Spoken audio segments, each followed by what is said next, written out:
రహిత లావాదేవీలు నిర్వహిస్తూ ఆదర్శంగా నిలుస్తున్నారు. ప్రతి ఒక్కరూ క్యాష్లెస్ విధానాన్ని అవలంబిస్తున్నారు. మారుతున్న కాలానికి అనుగుణంగా మారిన ఇబ్రహీంపూర్పై హెచ్ఎంటీవీ గ్రౌండ్ రిపోర్ట్. మనం ప్రస్తుతం క్యాష్లెస్ విలేజ్ ఇబ్రహీంపూర్లో ఉన్నాము. ఇబ్రహీంపూర్లో రాజమణి నిర్వహించేటువంటి చిల్లర కోట దగ్గర ఉన్నాము. ఈ చిల్లర కోట దగ్గర ఇప్పటికే చూస్తున్నాము స్వైపింగ్ మిషన్ ఒకటి ఉంది. స్వైపింగ్ మిషన్ ద్వారా రూపాయి నుంచి మొదలుకొని 100 రూపాయల వరకు ప్రతి ట్రాన్సాక్షన్ కూడా స్వైపింగ్ మిషన్ ద్వారానే జరుగుతుంది.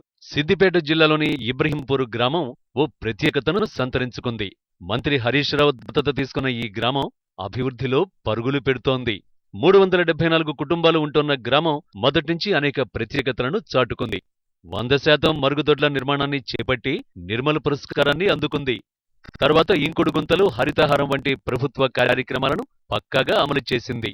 గ్రామసభ పెట్టి యువకులు, ఊరు గ్రామ ప్రజలందరి సహకారంతో 100% టాయిలెట్ చేయడం జరిగింది. ఒక 3 monthsలో ఒక మరుగుదొడ్డి కట్టుకోవడం వలన లాభాలు కాదు, ఇంటి పరిసరాలు కూడా పరిశుభ్రంగా ఉంచుకోవడం జరగాలని చెప్పి అందరం చెత్తపండ్లు అని చెప్పి అవగాహన కల్పించి కూడా ఈ రోజు దాన్ని బయటేసే వాళ్ళం. ఇప్పుడు డంప్ యార్డ్ కట్టుకోవడం జరిగింది. డంప్ యార్డ్లో ఎరువు తయారు చేయడానికి కూడా ఉపయోగిస్తున్నాం. ఈ రోజులలో ప్రతి ఒక్కరము ఇంకుడు గుంతల మీద మొత్తం 100% కంప్లీట్ చేయడం జరిగింది.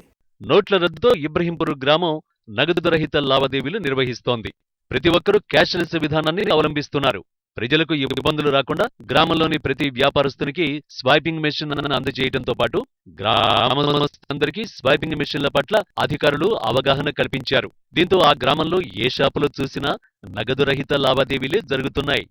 స్వైపింగ్ మిషన్ ద్వారానే తీసుకుంటున్నాం అన్ని డబ్బులు. బాగానే ఉంది. చిల్లరకు తోటి ఇబ్బంది ఉండే కానీ ఇప్పుడు ఏమి ఇబ్బంది లేదు. ఉద్దర ఉడకం ఎవరు వస్తలేరు. ఎవరు వచ్చినా కార్డు పట్టుకొని వస్తారు, మేము ఇస్తున్నాం.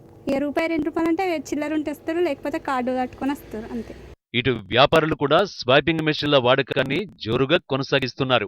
దుకాణాలు, రేషన్ ప్రతి ఒక్కరూ స్వైపింగ్ మెషిన్లతోనే లావాదేవీలు నిర్వహిస్తున్నారు.